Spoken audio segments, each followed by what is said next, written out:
во една добра мерка се исправи со законот за финансиска поддршка, во која што еве и сегашниот министер и јас тогаш како вице-премиер и заедно работевме и со некои луѓе тука други. И мислам, ако сега анализираме на кој начин е поддржана македонската индустрија, тоа е единствениот механизам каде што може да црпи било каква поддршка. Во таа смисла, значи, тој закон апсолутно се поклопува со тоа што е ваша агенда тука, да ставите државни пари позади приватните пари. Тоа е суштината. Тој закон точно тоа го прави. Значи, ви како инвестираш, ти да ти враќам 10%, ако си извозно ориентиран 20%, ако правиш развој 50%.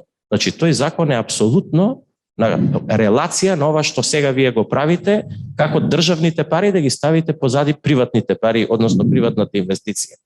Мојот апел е проширете го, надградете го и детектирајте поголем буџет во тој закон, заради тоа што само таму индустријата може да црпи средства за поддршка. Сега кога зборам за индустрија, зборам и за метална индустрија, зборам и за прехранбена индустрија, зборам за сите типови на индустрија, сега да не ги и текстилна, и кожна, и значи све што е фабрика, како да ви кажам. И мислам дека тоа е добра платформа и треба тука да го барате решението, пошто веќе имате механизам кој што функционира.